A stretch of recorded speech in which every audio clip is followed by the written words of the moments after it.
Hi, I'm Dan Wyatt. I'm a Senior Associate in RPC's Commercial and Financial Markets Litigation team. And I'm Matt Evans, also a Senior Associate in the team. And we're going to be talking to you briefly today about the disclosure pilot that's been introduced in the business and property courts, and particularly in relation to the use of disclosure technology that can help streamline that process. So Matt, how does the disclosure pilot encourage the use of technology?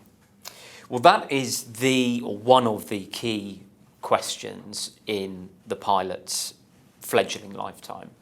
The pilot now effectively mandates the use of disclosure review technology, whereas before technology was permissible, but it wasn't really part of a legislative framework. The idea of the pilot, as you know, is to streamline the costs of the disclosure exercise. So now the pilot says the parties have to at least discuss using technology in their review process. Now, you were a pioneer of disclosure review technology, weren't you, I think? We did have a case a few years ago at RPC called the Piro case.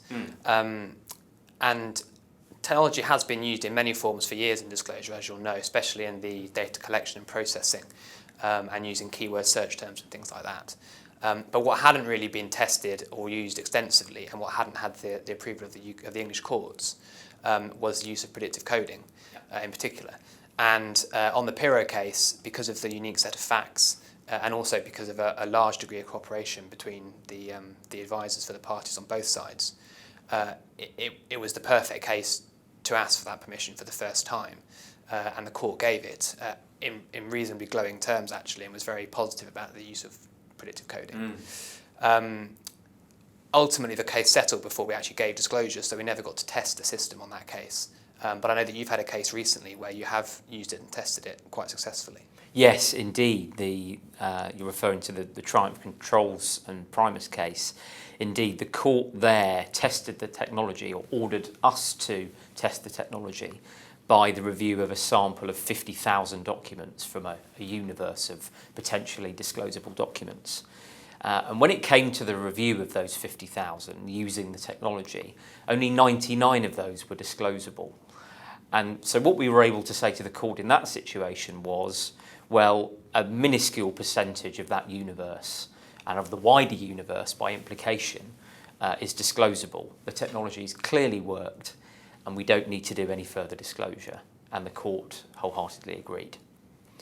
I wonder whether, in light of your introduction of the technology and our use of it successfully, where you see that now playing into the pilot's operation. Well, I think it obviously acts as an affirmation of the technology and its use in litigation. And I think it's important more than ever now that lawyers understand what's out there and how, in broad terms, it works and how they can get the best out of it. Indeed, I think it's actually a really important selling point for England as a jurisdiction, as a leading jurisdiction for international litigation, to say that we have this technology, we know how to use it, we are using it, and we can achieve real cost savings and efficiencies through using it. So I think there's a really positive message there for English litigation as a whole. Agreed. I hope you found that session useful. If you have any questions, please feel free to get in touch with either me or Matt here at RPC.